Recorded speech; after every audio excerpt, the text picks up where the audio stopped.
Hello everybody, this is Pun and I got another video for you. Now this is a third in a series of videos around the NearStream VM33 streaming camera. Now I've done a review of it and did a NDI guide kind of thing with it. Anyway, there's a couple videos out there I've already done on it, including a review. If you want to really look at that, check out the camera itself and its capabilities. I will provide a link down in the description below. But this video is going to focus on the app. Now, this runs off of a mobile app. You can use it on your tablet. You can use it on your mobile phone for Apple and Android. And I've got it running right now, and I want to run through it. I'm going to show you how you can connect your camera, the different functions of it, and how you can control your camera, including some latest updates, which have given it some functionality that a lot of people have been wanting. So let's go ahead and get into the video. All right, so let's go ahead and talk about the app. Now, I'm using my tablet here. This is an Android tablet. As a matter of fact, it's an Amazon Fire HD 10. I think it's Gen 4. So I'm going to start up the NearStream app. And the first thing we're going to do is we're going to connect the camera. So you have camera options here. Down at the bottom, you have different icons that you can select, including camera and different functions under that, including multi-view. You got graphics, which are pictures that you can select. You got audio sources, and then you got plus sign. Plus sign here is where you can go and you're going to start adding assets here. All right, so I want to click on and add a camera. Now, I've already got the VM33 connected to my Wi-Fi along with my tablet. So it sees it, and you hit the connect button, and then hit continue, and then it should connect the camera, which is also in the upper right hand corner right here.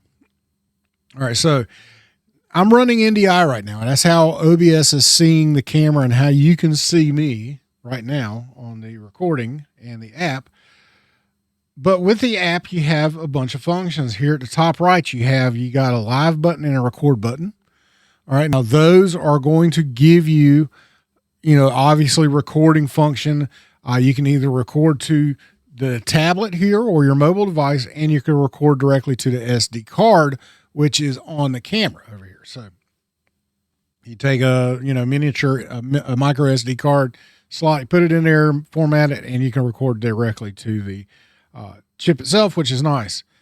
But the camera itself, you have control of the camera. You got a little cog here, and you got image adjustment, audio settings, device settings, and then you can remove the source itself. Image adjustment is probably where most people are going to want to go.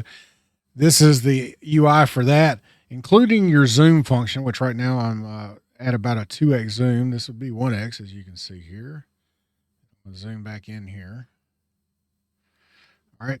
So you have that functionality. You got different adjustments, including autofocus, which I'm in full auto right now. Autofocus, auto exposure, auto white balance, HDR, and then you have your brightness, contrast, saturation, and hue. Now, one of the big things that they just updated, which I just noticed, with auto white balance, if you come out of that, now you have a white balance scale that actually reads in Kelvin. Okay, so that was something that was not happening before, or at least it wasn't apparent. And so I think what it was doing, instead of saying 4700K, it was saying 47. Okay, that's what I think was happening, but they've updated it today, as a matter of fact, and they have updated it so that it reads a true Kelvin number, which is cool. So I'm going to go back into auto white balance. All right. So we got that. You also have filters here. You got 7 different filter options, including linear, which I'm in right now. We have stage. So this is stage. You have high contrast.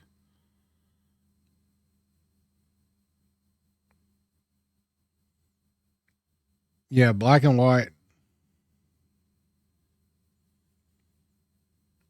Okay. And you got soft, vibrant, and retro. I'm not going to go through all of them, but you get the point. And within those filters, you can then adjust your different settings inside the filter that you choose. I like stage and linear. Both seem to work pretty well depending on your lighting situation.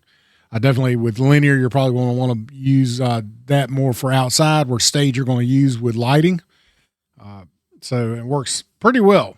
But that is your image adjustments. You do have reset here at the very bottom. You can reset the default settings. So I'll hit the little back arrow there. Now you're here you have your actual camera settings, and then this big picture here is your program screen. So this is whatever you're going to record or you're going to live stream. This includes all of your different layers with graphics and that sort of thing. It's really nice because here down at the bottom, you can add different sources. So here's a graphics, for instance. I'm going to click on this lower third, and you can make a lower third, for your stream. And I'm going to do a test here. I'm going to go white for the text color. Hopefully, there we go. I'm going to make the background color, and you got a couple different options for palettes here.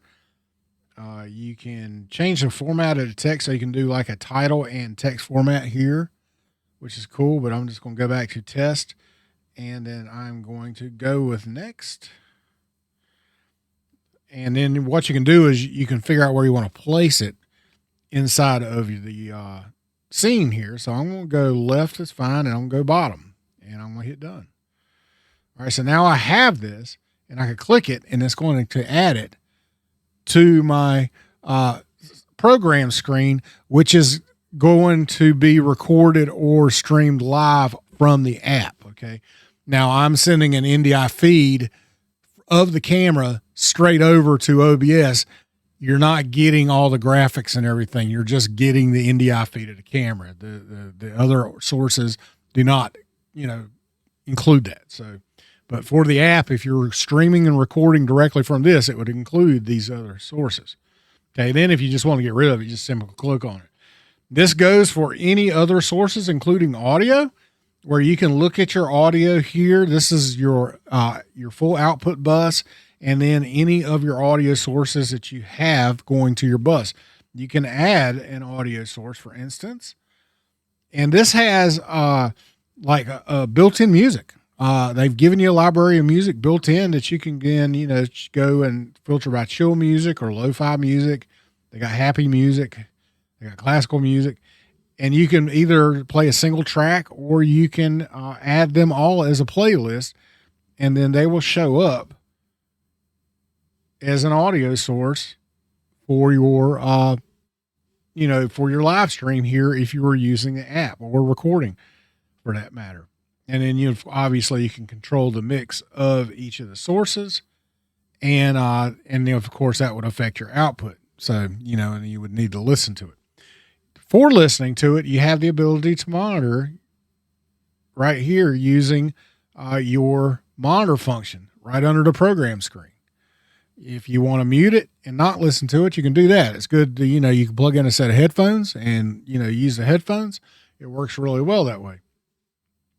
But that's the basic functions of this app. It's really nice. The audio itself, if we go back into the camera settings and I go to device settings here, this is all of your settings. So you got your network, you got your battery, which I'm currently at 90%. You got the amount of storage that you have available. You can set a password for your camera. Here you can format your SD card. This is where you turn NDI mode on right here. And you can also, when you don't have it enabled, you can adjust the NDI settings, which is your resolution and bitrate. And it's cool. They give you some preset ones that you can choose for 720p, 1080p, 1440p, or if you want to set your own bitrate, you can do a 720 or 1080p and then set a custom bitrate for yourself. That's what I've done right here. I've currently got it set to 7600 at 1080p.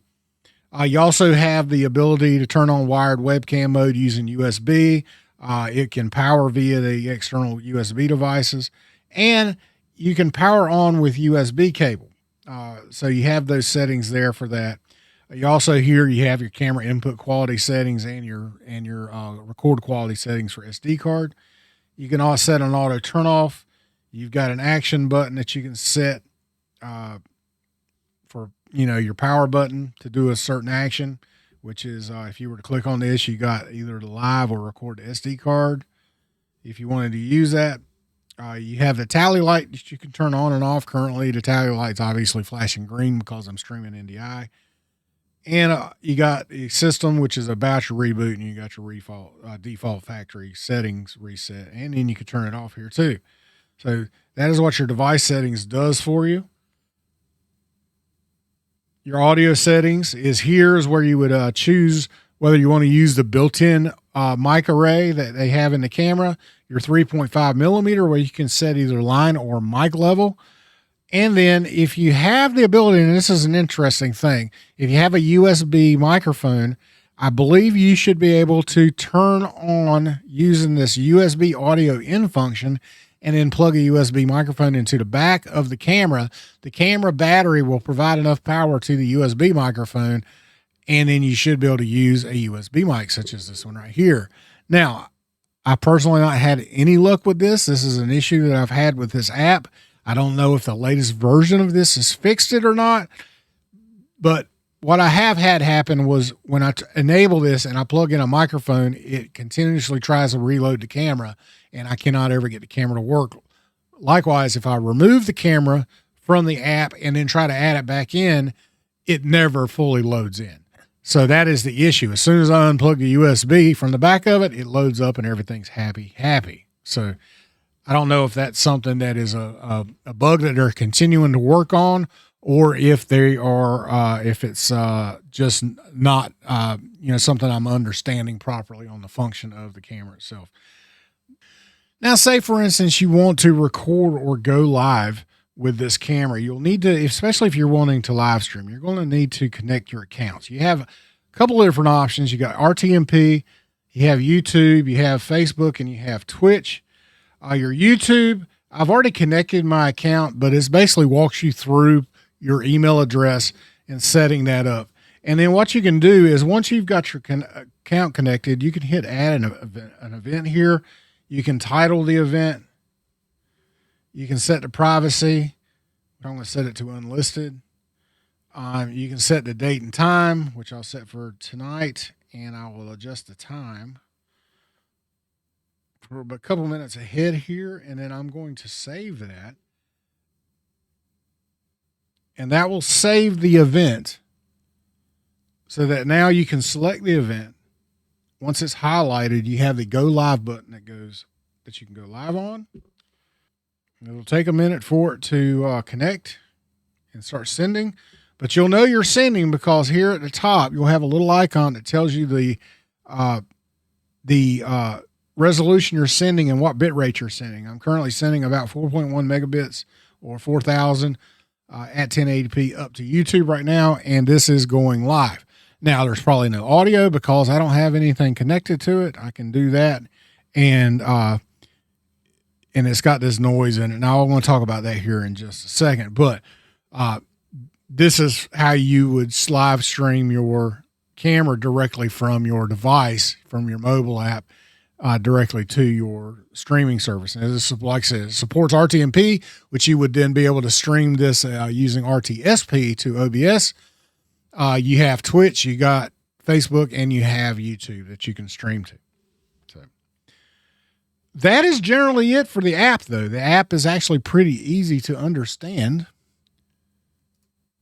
and it works fairly well, especially with the last update. Now, here's the issues that I had with the previous update that they have now fixed.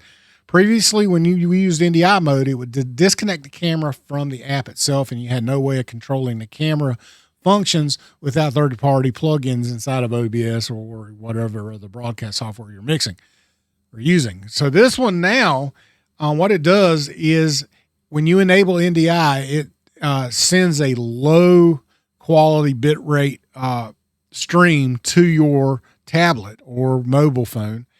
And then there you can still be connected to your camera to where you can do image adjustments and that sort of thing, including the zoom controls. And you can change different things on the fly while you're recording.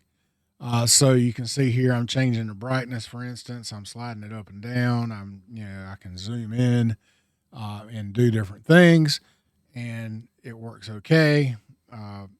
This is really close, but autofocus takes a little bit to track on, but you can do that all inside of the app now, which is really nice.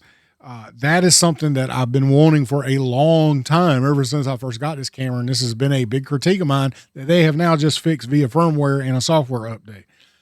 Really cool. Good job, NearStream. Another thing that they did was they were supposed to increase the performance of the 3.5 millimeter jack on the back for inputting external microphones. Well, I'm not able to test that because, as I was just alluding to earlier, I'm having audio issues, and I don't know if it's this camera or if it's the app. Hey everybody, this is a future pun, I guess, in a way. So I'm having to do a little video edit and adding this little piece into the video because previously in the commentary, I discussed the issues that I've had with the NearStream 33 and its 3.5 millimeter input for microphones, because it did not work right. But now it is, for some reason, with the update. It seems to have fixed any of the issues that I was having in terms of my normal microphones. The video micro shotgun mic that I'm using right now, that you're hearing me talk to, and it works just fine. So I have set the VM33 in the app to the microphone input. In the app, it has two different options that you can choose, whether it be line or mic input. Now, for something, say, like this wireless go-to that I'm using now, or like a video micro mic that has a 3.5 millimeter output, obviously you want to use the mic input for that. For something like a mixer, if you're going to be running a mixer line to the 3.5 millimeter, then you might want to use the line input. And I just want you to hear what it sounds like coming through the app as the app is controlling the audio.